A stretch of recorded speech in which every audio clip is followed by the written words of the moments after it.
Showtime. I feel like the movie again. Okay, fantastic. I'm sorry. Man.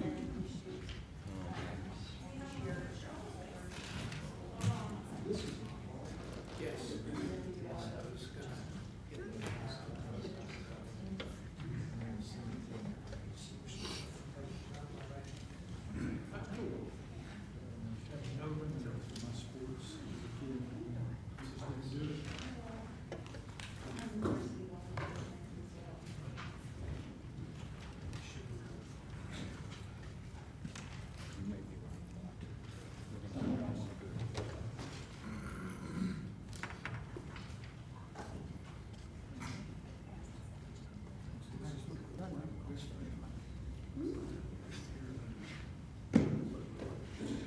I call the study session to order, please. Would you take the roll call?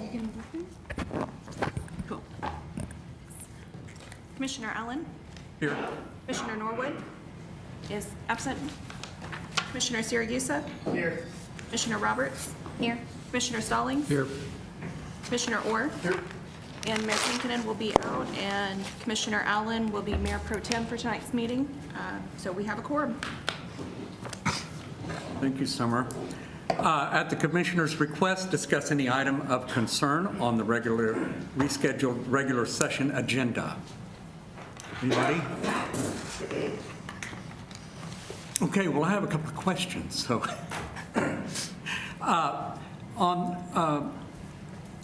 we're paying $27,000 to 3M, and is that lettering that's already built that we put on streets, or it's under streets? Which item is it? Oh, man, I'll have to bring that part up, I don't know. It's on streets, whatever that is. I would imagine. Oh, claims list? Yeah, on the claims list. Oh, yeah, it's probably under Department 740. If it's from 3M, that is usually who we buy our street paint from. They have the state contract, and so we buy paint so that we it's can paint. paint on the arrows, or sometimes they do buy the pre-made decals also from that company. Okay, that's what But I yes, it's for thought maybe street it was, markings, but- either way. Okay. And then this will really throw you off, too. There's a wiring harness that costs $20,000, and I thought, am I in the wrong business? Wiring harness. Scott has the same idea, like, what kind of a wiring harness costs $20,000? So I think it was with the, We can search the claims list. Was it on the claims list? yeah, and it was in trash, Oh, solid waste. solid waste, yeah. Well, I'm sure Scott would know what that is. Right, Scott? It's on a vehicle 267, so that's one of our trash trucks. I'm not familiar with It sounds like it's a part for the truck. Yes, for the So vehicle. I can tell you trash trucks cost about $250,000 each, so. Right. What was the part called again? It was a wiring harness, that's all it said, and that's why it was interesting to me. It was probably for either hydraulics or electronics, I'm guessing, so. Pretty fancy. Unless it's heavy equipment at the landfill. Yeah. And then, in the consent items, 8.1, there was $97,000 for a sidewalk. And so I was wondering if. Yeah, Chris, do you want About that. to tell them about that change order? Yes, that's the change order to EMC for 97 grand. Yes, what we've done is we've put together a change order on the contractor who did the low water crossing and the sidewalks down there, and we've moved that and added more units for downtown. So does some of the money still go to Metal Egg, or does it all go towards? No, that all goes to this job down here. Okay, all right. And that includes, did you say that includes some of the street work, the bollards? The intent of that is to cover the sidewalks on the north side, the corner nodes, the bollards, and if we have enough left over and enough time, we'll start working on the south side Okay. sidewalk. Okay, all right. And that's all for the Christmas tree project on Park Street. And those numbers are based on competitively awarded unit prices. All right.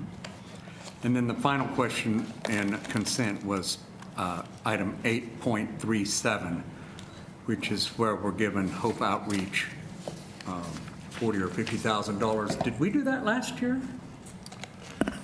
We did it this year. It's 8.37 is $50,000, and in the next allocation, you gave them 35 Okay.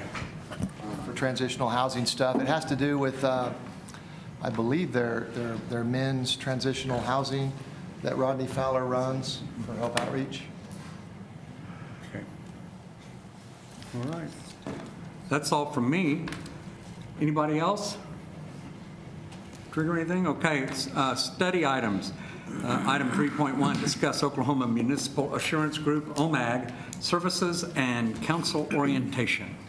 Yeah, I'm happy to introduce Bill Tackett from OMAG, the Oklahoma Municipal Assurance Group. They are an organization created for cities, and they do great stuff for us, so he's going to tell you about all that. They're also our insurer. They provide all kinds of services, and David Weatherford is here as well, who is an attorney, a city attorney, that's going to talk to us about a lot of stuff too. So, Bill, I'm glad you're here, and you can tell us what OMAG does and give us all a good orientation. I think you gave us some homework or something here too. So. Yeah, there's a quiz, and y'all didn't study for it, so it kind of is like in high school. You didn't study for the quiz. Gerald, thanks for having us out. Appreciate that. We'll be back here in a couple of weeks. Enid is hosting the City Management Association of Oklahoma Summer Conference. And this is the second year in a row that you all have hosted it, because we couldn't come last year because of the corona thing. So we'll be back. Appreciate the hosting, the hospitality, the opportunity to be in Enid. Thanks for having me back, and I'm grateful to be here. I'm the Director of Risk Management Services, and I do work for OMAG. OMAG is the Oklahoma Municipal Assurance Group. We're a Title 74 interlocal cooperative act agency. We are not a private company. June 1st, 1977, 44 years ago, Choctaw and the Village, a couple of suburbs of Oklahoma City, decided they wanted to exercise their cooperative powers, signed the interlocal agreement, and from those two cities, Choctaw and the Village, OMAG has 500 cities and towns that belong to us. It's way easier to tell you who's not a member of OMAG than to tell you who is. We only have municipalities that are within the confines of the state of Oklahoma. And because we're not a private company, because we're owned, created, and governed by cities and towns, by our members, we're able to come and do this training. We have lots of grants and scholarships. We have them for the police department, and we have them for public works. We have them for clerks, and we have them for mayors and managers. And as we looked at the training that we had, we looked around and said, what resources are available for the governing body, for the people who make the policies and allocate the resources? Well, if you're newly voluntold or newly elected that you're on the city council, you go to a one-day newly elected officials institute that's put on by the Municipal League. That's good training, and we don't have any complaints about that. But David Weatherford, who is our main presenter, started this training in Haskell about 11 years ago, and then right after that, the second place he came was Enid, Oklahoma, and brought this training. We partnered with him soon after that, and we made some refinements. There's 4 steps to the recognition program, and since 2017, we've been to about 200 cities and towns doing this training. So it's like that country song, we've been everywhere, man, we've been everywhere. Yeah, we've been all the way to Boise City. So been past Woodward, you know, you've been out there.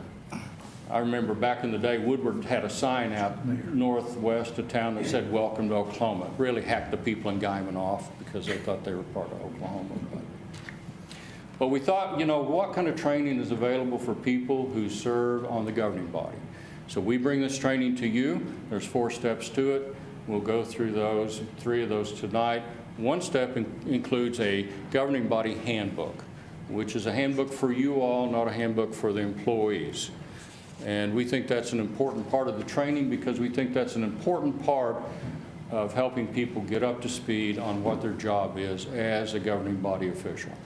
If you go to work for a big corporation, a big enough company, the school system or the Air Force Base, they'll typically hand you two things. They'll hand you a job description, tells you how to win at your job. They'll hand you a handbook that tells you what the organization's about. And lots of times, before David developed this handbook and got it going throughout the state, the way the orientation works in most of the cities and towns, I'm sure it's not this way in Enid, but Enid is a giant city within the constellation of OMAG members. Most of the time when you get elected and you show up, you get told, you sit here, this is yes, this is no, good luck to you, try not to break anything. It's not really fair to you, and it's not really fair to the organization. So a handbook helps you know what the organization's about, and it helps you perpetuate one of the most important things that you all are charged with, and that is creating and maintaining a healthy culture for the organization. It's a lot easier if you write things down that when you're newly voluntold or newly elected, you get to sit down, you get to see what the organization's about. So that's one of the 4 steps. If you complete all 4 of the steps, we'll do 3 of them today, because OMAG is not a private company, and because we have grants and scholarships for all different departments, you will receive a $10,000 check. I know you all have a big budget, but it's $10,000 that you can use for any lawful purpose, and it's not a credit on your bill. Mom says it's like tying a pork chop on my neck to get the dog to play with me, but if that's what it takes to get invited to places, we're happy to do it. Let's see if I can make this work. Now, looky there, I just talked about all that. And so why do we do this? Well, OMAG is in the business of paying claims. And the claims that we incur from our cities and towns, we like to call them the 3 Ps, we being me. And so the 3 Ps that cost OMAG money are personnel. When you have adverse personnel action, people might sue you. Police is another P. If you get poked with a stick or you get elected to go to jail, lots of times folks don't like that, and they might sue you. The 3rd P is poo. And when people get poo in the house, they get cranky and they might sue you.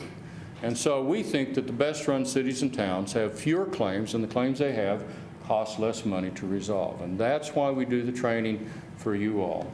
You guys are the members of a board of directors of a municipal corporation. And as such, we are going to talk to you about what that involves. That involves the duties of care, obedience, and loyalty, the resources of time, money, and people, and your 3 jobs. So you have the duties, the resources, and the jobs that any board of directors have. The board of directors of Walmart has the same 3 duties, resources, and jobs that you have as a board of directors for this municipal organization, this municipal corporation. The duties of care, obedience, and loyalty. Gerald's staff goes to a lot of effort to prepare you an agenda packet. So your duty of care means that when you come to the meeting, you've read the material, you've asked your questions, you're prepared to discuss or vote depending on what the item calls for. The duty of obedience says that you'll do whatever the resolutions and ordinances of the previous city councils are until you amend them or do away with them, which is within your power to do. You'll do whatever the state tells us to do, and we'll put up with whatever the federales make us do as much as we can.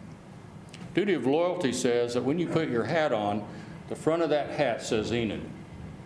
Your duty is to be loyal to the organization, and we'll talk about your 2 missions and your why in a little while. But all the decisions you make should be with what is best to advance the 2 missions of the organization and get to your why. You have the resources of time, money, and people. You all think your most scarce resource is money. It's not. The only time you're a board of directors for this municipal corporation, or 2 things have to be in place. Your clerk has to put a properly posted agenda on the door that meets the Open Meetings Act and whatever the Supreme Court thinks it means this year. And you have to have a quorum. If you have those 2 places, bingo, you are now duly seated as that board of directors. When the mayor gavels you adjourned, you're promoted back to citizen. That's the way that works. So your most scarce resource is time, not money. If you meet twice a year and your meetings are 1 hour, that's 24 hours a year. That's not much time. So it's important about how your agenda is constructed and what's on your agenda. Your job is to set a strategic direction for this organization. By 2031, Enid will go here and accomplish that. Zig Ziglar used to say, if you aim at nothing, you'll hit it every time. And 2031 will get here whether we have a plan for it or not. And you all are the ones that can receive the input from the community, the people at the donut shop, and the opinion leaders at the high-ranking places in the organization.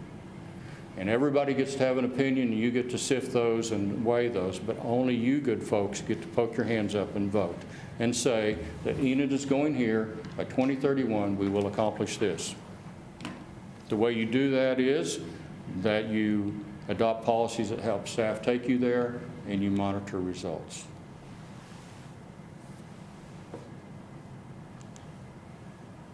Y'all are in the process business. You're not in the event business.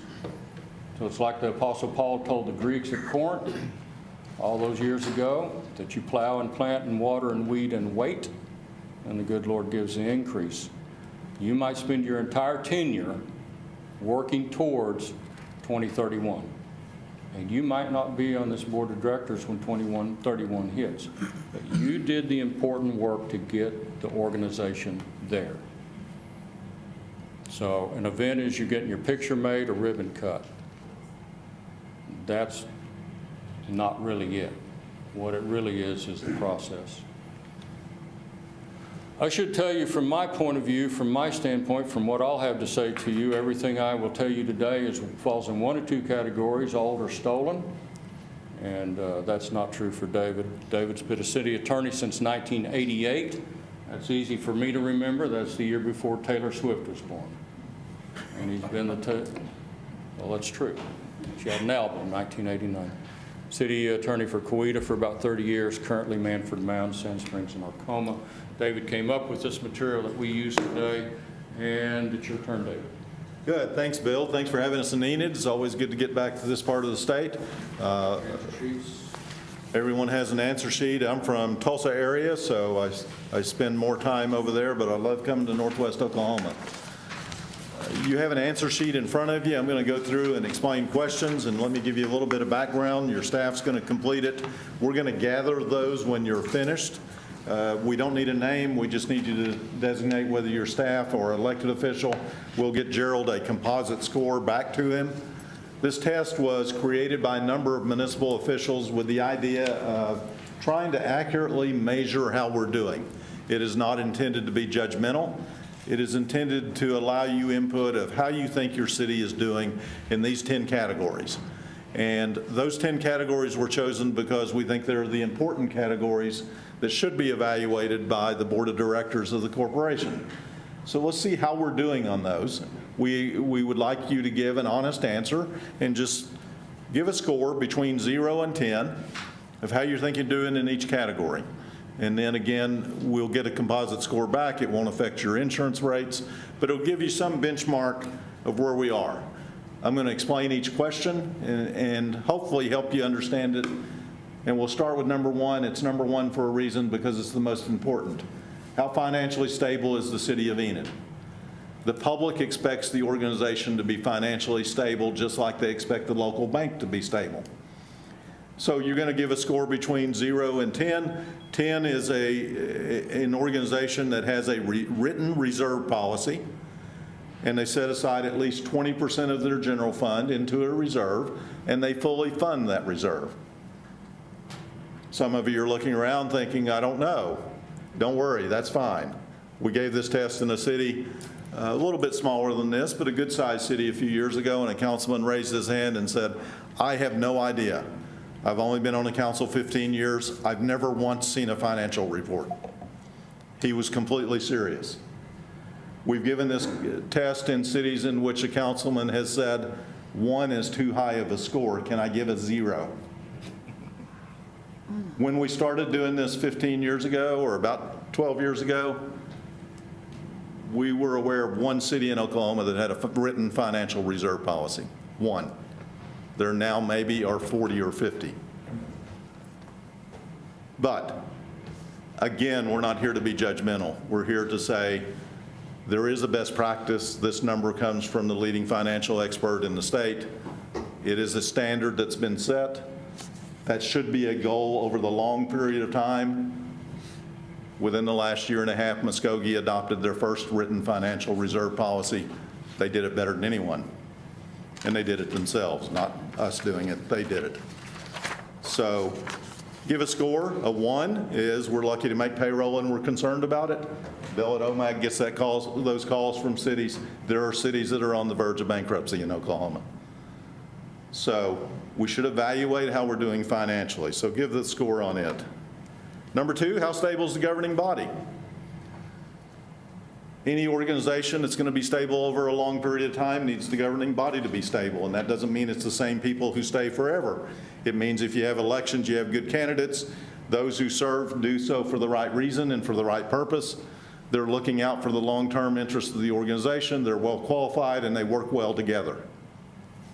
That should be our goal, for a governing body to be stable over a long period of time, because we know in the private sector that would be the goal. A low score is we look around and see those who are serving with us, and we think, I wish we could throw them all out and start over. And we've been in cities in which everyone sitting up there wrote down a 1. But you get to evaluate, how's the governing body? How stable is it for the long term for the city of Enid? Because your challenge in serving is, how do we sustain that? How do we make it more stable? What is your role in doing that? Number 3, how are your city council meetings? The public judges us on how we perform in public sometimes, and I assume yours are broadcast. And a large segment of the public is forming an opinion on how you do your job by what they see on TV or by what they see in person. A high score is it's a professional meeting, it's a business meeting, and you enjoy attending it. You and your staff should enjoy the meeting process. If not, we're doing something wrong.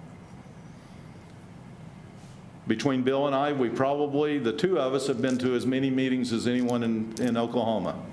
I've been to over 2,000 city council meetings. And I used to tell the story, the first 1,000, about 900 of them were miserable. And I started doing this training around the state because we had to change that dynamic. And if there's anything we've made progress with, it is meetings. I had a mayor in a big city come up to me a year or so ago who said, I want you to know we've changed our meetings. We're very good at what we do now. And hopefully that was a result of some of what we taught. But if nothing else, you've got to recognize you have an obligation to make your meetings productive, enjoyable, and successful, same as your staff does. So that's a high score. A low score is they're miserable and I hope I never have to go to another one. And again, we see that around the state, and not a good way to live, not especially in this size city for staff. Think about that. If their meetings are miserable, you're going to have turnover in staff. We can guarantee it, because who wants to work in that environment? Number 4, how's your workforce? High score is employees work hard, care about the city, enjoy their work, are proud to work for the city. That should be our goal. Low score, we have lots of turnover, we have lots of claims, it's hard to get anyone to work here. And think about this for a minute. You want it to be a good place to work. In Sand Springs, we had an employee who worked with the city over 50 years riding on a solid waste truck. He enjoyed working there. Multiple employees with the city more than 30 or 40 years. It should be a good place to work, and that's got to be a goal for you, for your city to be successful. Low score is just lots of turnover, lots of claims, and we know that for stability of an organization, if you're in that situation, it's going to be a lot harder to be successful. Part 5, what's the image of the city? High score is you're considered a regional leader. The public looks to you to set policy and goals and to help drive what's going to happen in this part of the state. Organizational, you're considered, as an organization, you're considered important, and you should be. The city is an important entity, and the image should be one in which the city has a good reputation as a leader in the region. A low score is that city in which there's just no public confidence in what they do. Facebook hasn't helped this. in case you haven't noticed, because there's constant criticism. It's very hard to serve the public these days. We're in an era in which being a public servant is difficult because there's constant criticism. And that's a part of the job. You're going to get it if you haven't got it yet, for those of you who are new. It just comes with the territory. But we've got to work to make the public image of the organization better. So give a score of how you think the city is doing in image. Part 6 is crisis management. Government exists for those events that go wrong. It's a tornado, it's a flood, it's some crisis that comes up, and the public certainly expects us to respond. So how prepared are we? A high score is we know what our role is, we know what we're supposed to do, the city is prepared, we've been trained, and we're ready for it. A low score is we live every day in a crisis, we don't have a clue.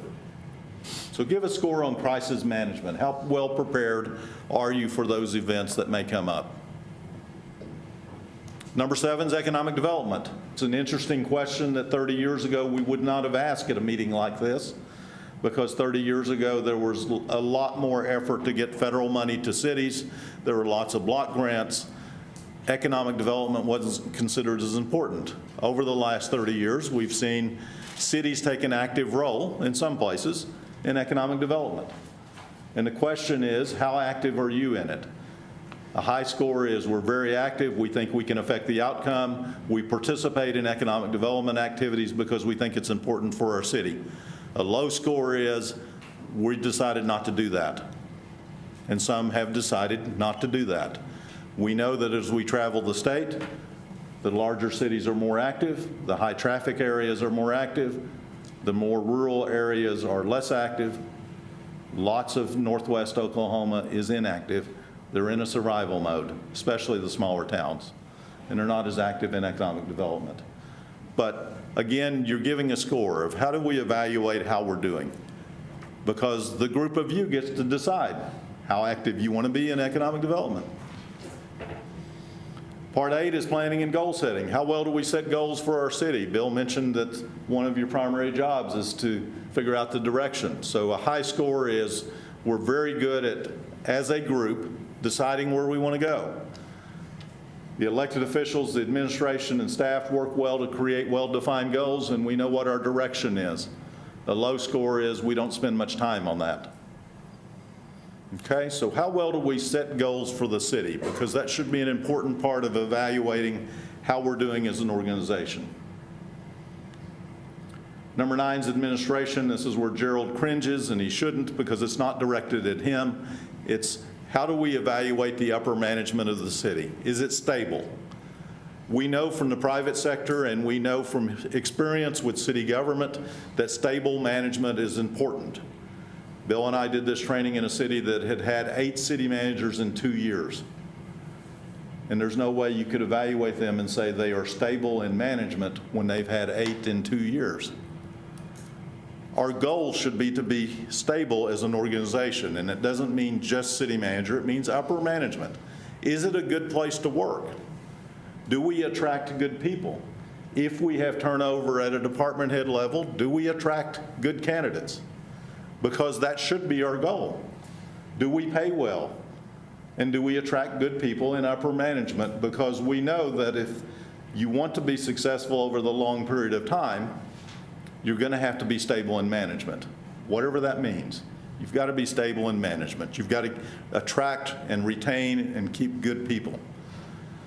Okay? And a low score is those cities that just has constant turnover. They're not considered a good place to work, and they have a hard time attracting good management.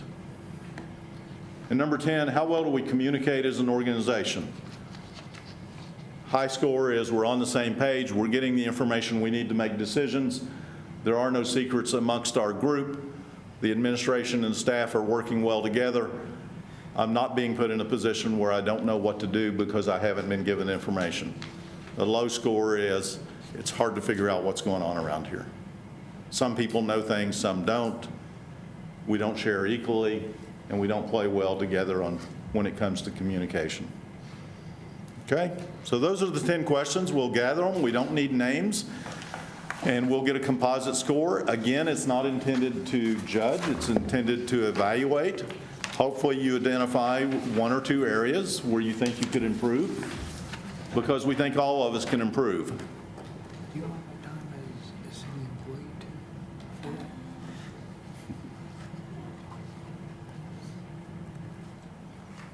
And hopefully the next slide will make you feel a little better, because we'll show you some scores from around the state.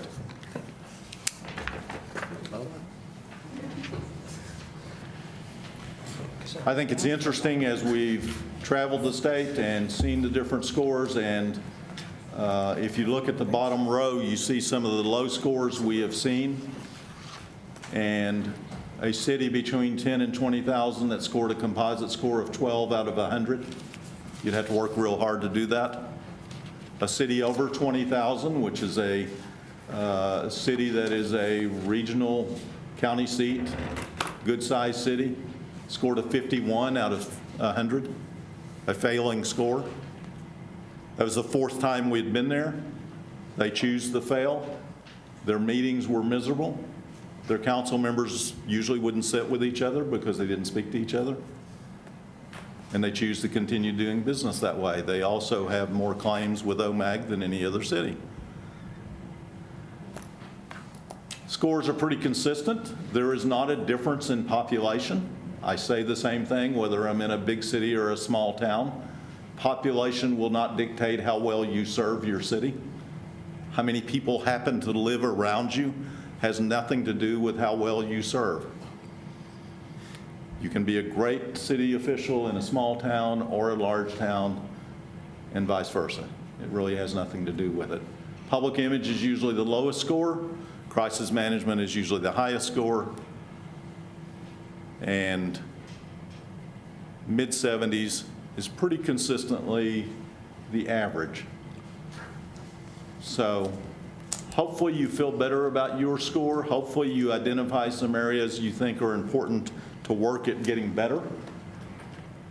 When we started giving this test, and we've now given it to over 200 cities, thousands of people have taken it, we could have made a list of who we thought would score the highest in the state, and I think Bill and I would have been right. We knew that certain cities would score very high, but the key thing is they've done that for 10 years in a row.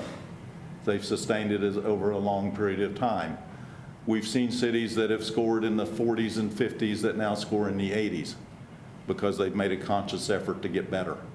We've seen cities that have changed the dynamics of their meetings, approved financial policies, decided they needed to get along with each other a little better and make better decisions.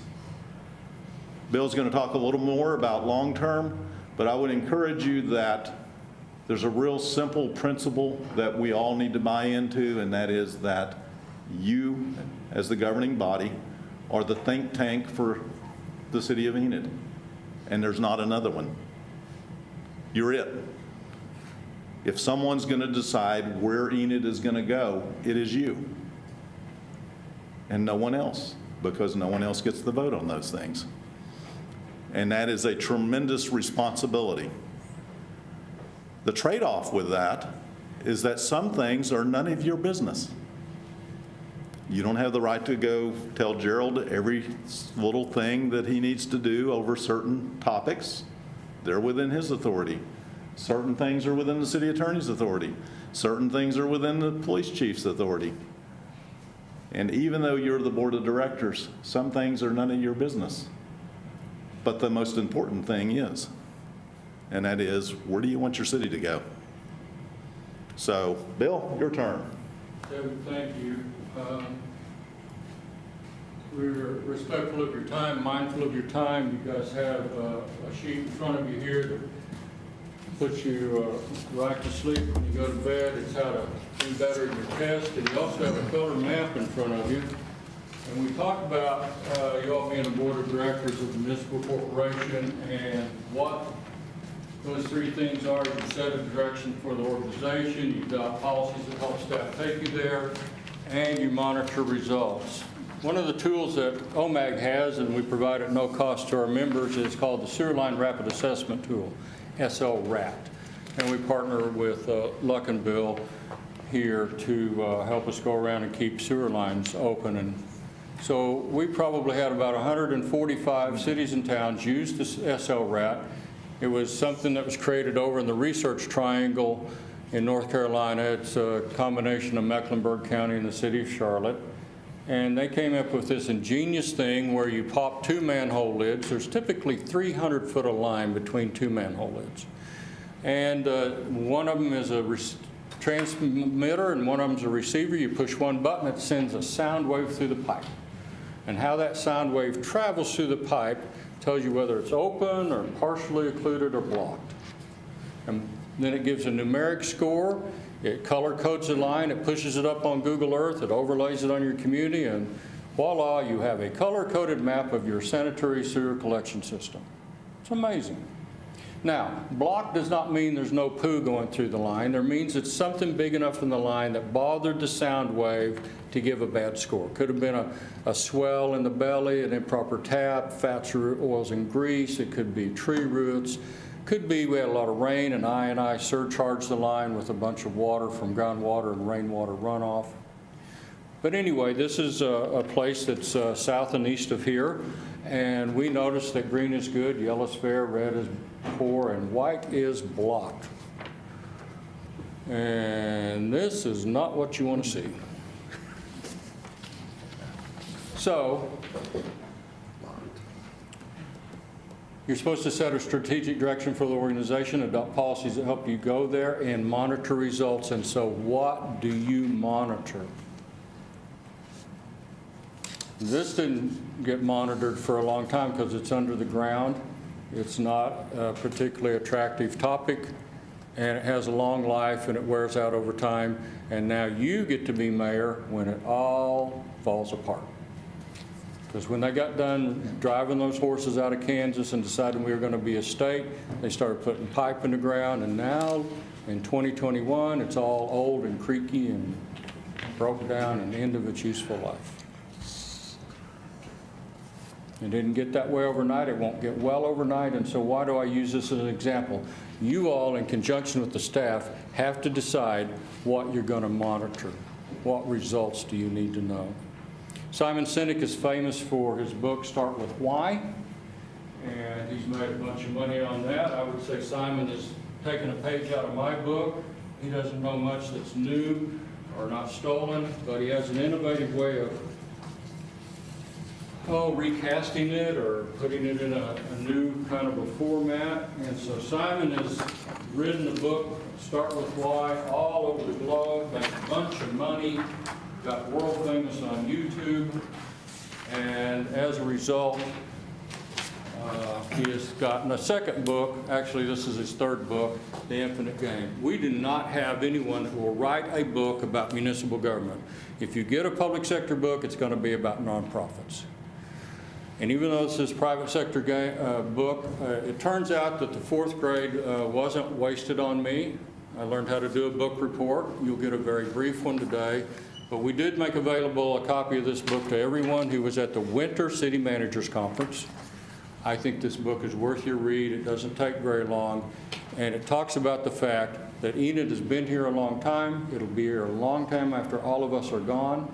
We're here for a little bit of a time. And what is our role while we're here? We're playing an infinite game.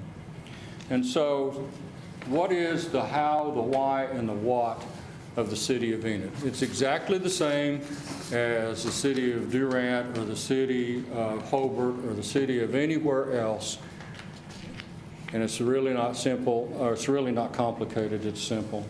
The first time people ever clumped up was for 2 reasons. One was to be safe from animals and marauders. The good book says a rope made out of 3 cords is not easily broke. First time people clumped up, it was to be safe.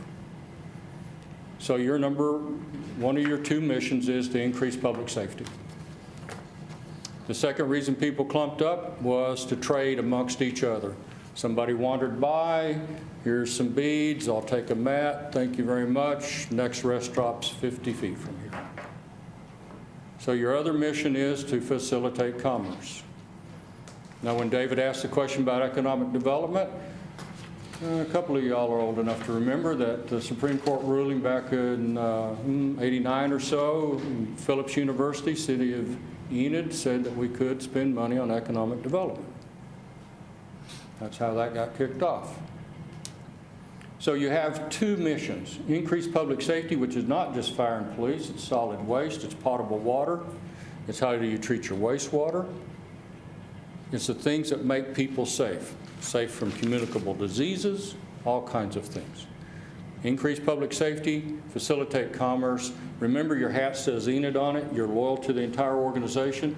And 100 years ago, when I was at Okie State, they taught me that the definition of politics is who gets what when. Who gets what when is politics. In this form of government, you practice politics when you allocate resources. You do that at a budget hearing and a budget adoption. You also do it when you get a report that says how the budget is being spent throughout the year. You decide what the priorities are by allocating resources. So 412 out here carries a lot of traffic, facilitates a lot of commerce. It's a state highway, but you may help with it. So this kind of a road will probably get more of your money and more of your attention than if I live over in Seen Better Days subdivision. I'm over here in Seen Better Days subdivision. My road is not great, so I call you up. You're my representative and said, hey, this road's terrible, fix my road. Well, your hat says Enid on it. And one of your two missions is to facilitate commerce.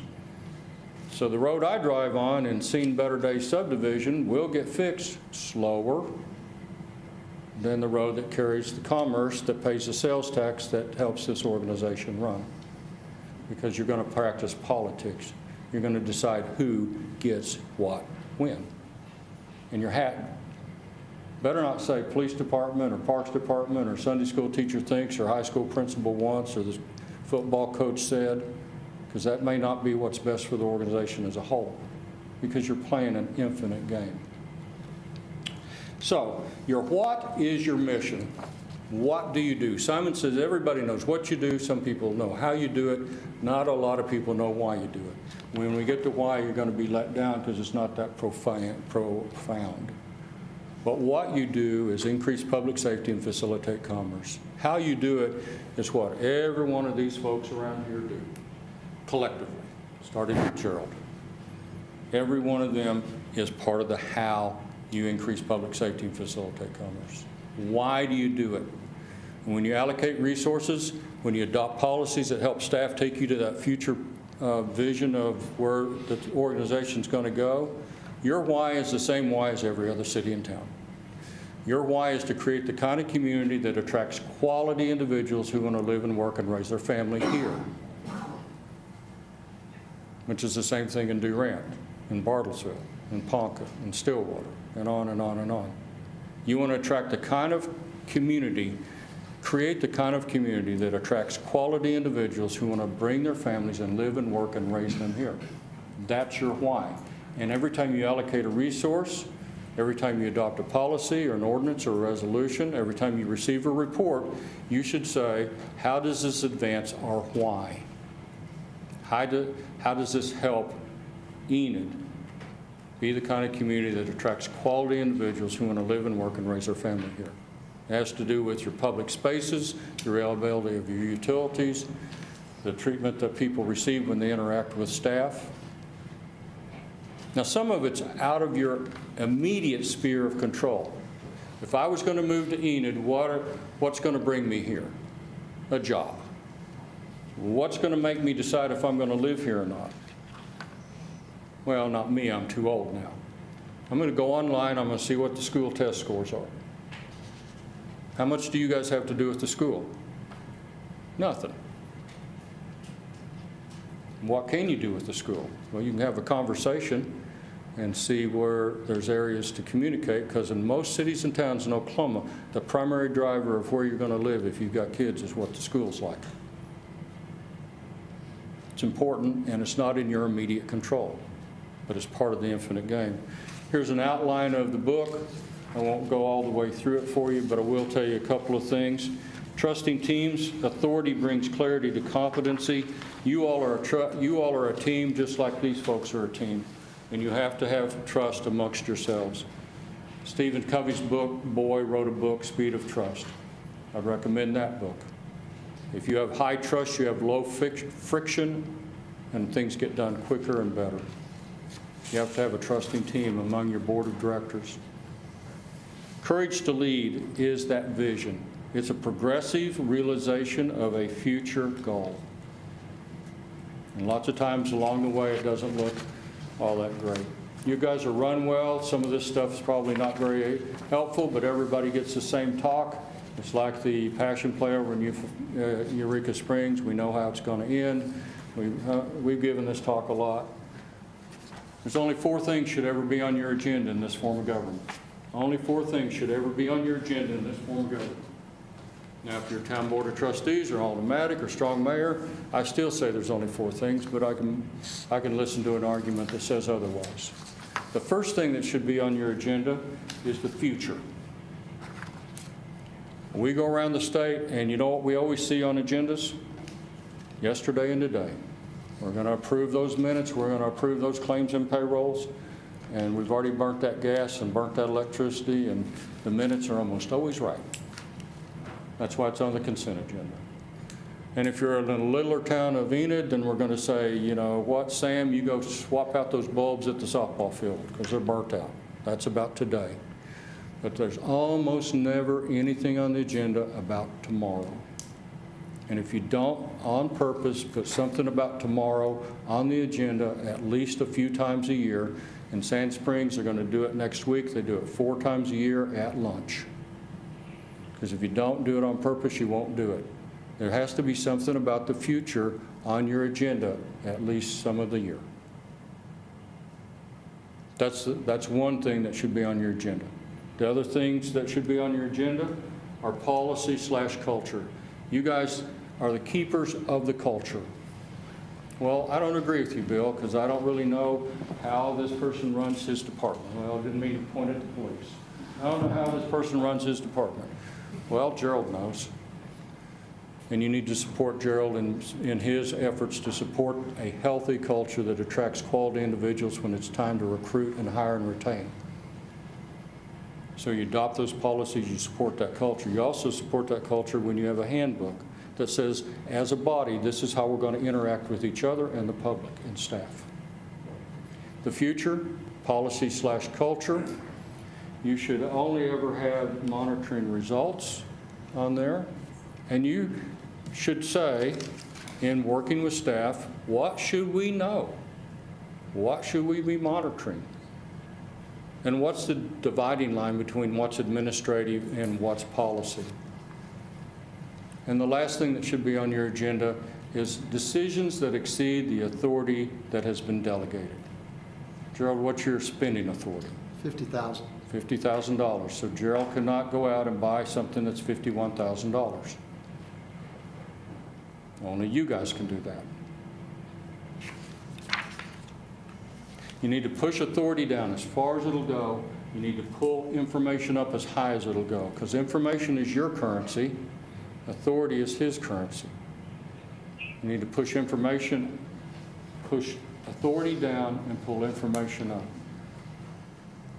Now, I told you your most scarce resource was not money, it's time. What time is it? 5:50.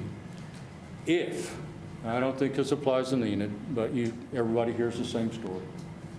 If you have administrative items on your agenda, if you have items on your agenda that you've already delegated the authority for, or you should delegate that authority, then you are stealing time from yourselves for things that only you can do.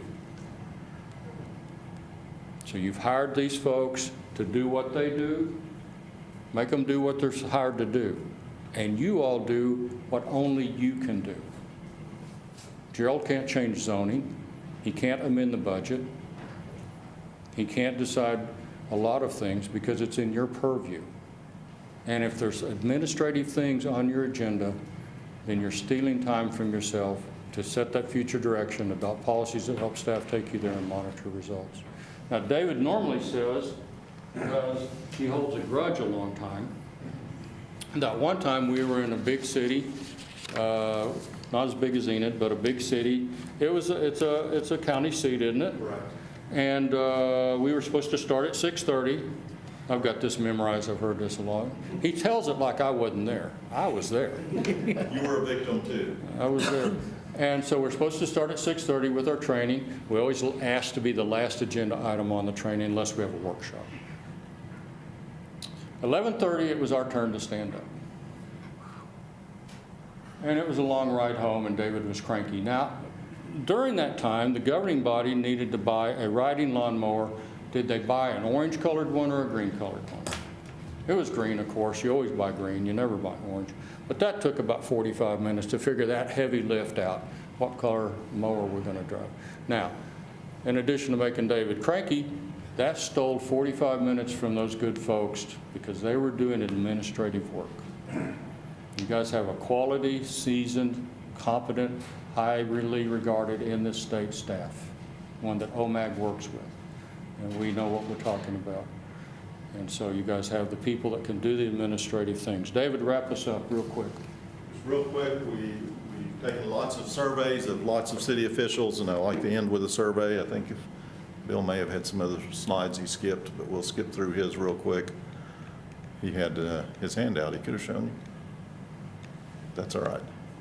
Top 10 things you can do to make your city better. This is hasn't changed a whole lot. We take lots of surveys of elected officials and staff and wanted to have a list. What can you do as an elected official to make your city better? And this kind of compiles some of what we've talked about. Number 10, make your meetings business meetings.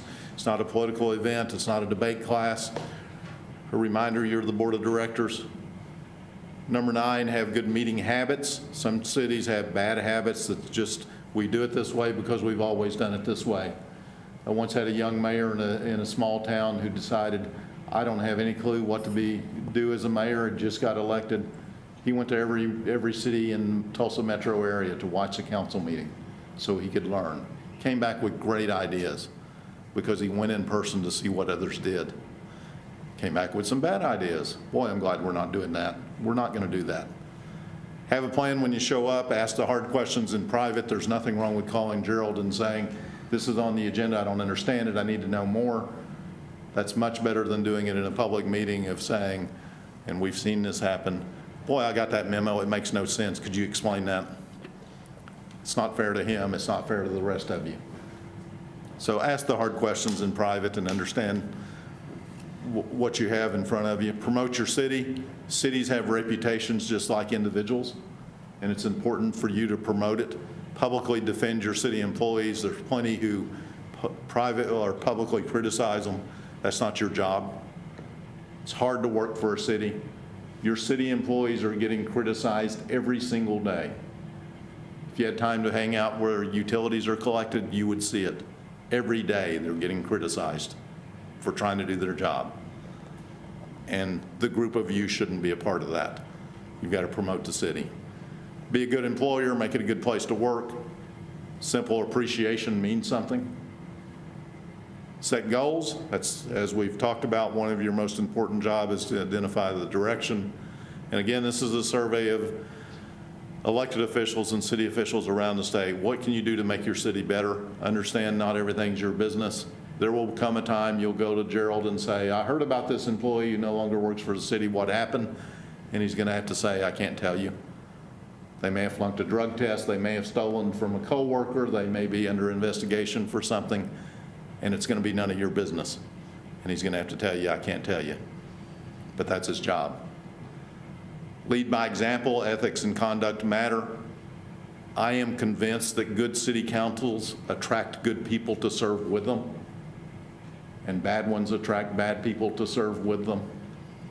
And so that's an important role, to be a good city council, to attract good people. Be responsive to the public. You've got to get input from the public. That doesn't mean at every meeting you spend hours and hours hearing from the public. Most of you probably are pretty easy to get in touch with. Not hard to find your council member and tell them what you think. That's a good way for you to know what's going on, know what the public needs.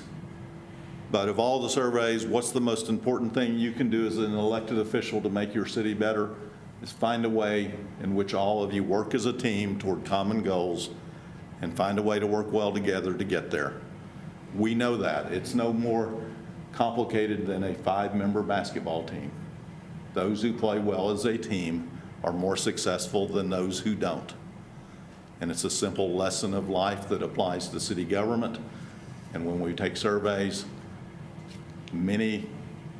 always, the leading example of what you can do to make your city better is find a way to work well as a team by setting clear goals and working well together. That doesn't mean you always vote well exactly the same. But the best lesson I ever heard from a mayor is a mayor who told me, when I asked him this question, how is it all of you get along so well? And he said there was an important thing he was told when he first got elected. If you ever disrespect someone else's vote, yours becomes meaningless. So even if you disagree, you've got to respect the right to disagree and move on. And it's an important lesson for each of you. You're not going to agree with every one of you on every issue. You're not supposed to. If we were doing that, we would have one member. But you've got to respect the vote of the others when they disagree with you. And that's an important lesson for all of you. Thanks for having us. We appreciate time. Just as someone new gets here, we wrap up. But if you have any questions, feel free to let us know. The recognition program is a continuing thing that's year after year. Be glad to get with your city attorney. We'll help with handbook. We want you to be successful with it. Want you to do well. You're already doing well. It's good to come to a city that's doing well. So thanks for having us. Bill, anything? We appreciate the opportunity. Gerald, thank you for having us out. Thank you guys for coming. I thought that was really good. I enjoy, and I look forward to seeing you at the City Managers Conference soon, I guess in a couple weeks. Do you guys have any questions? Because they've been doing it a long time with a lot of cities. Well, we have a lot of people come and speak with us, but this was actually enjoyable. So thank you very much for taking the time to come. Thanks. We appreciate it. And you're getting out at 5:58, not 11:30. So that was a good meeting. Okay, so we're going to stand adjourned until 6:30 for the regular scheduled commission meeting. Perfect time. Yes. You hit it just right.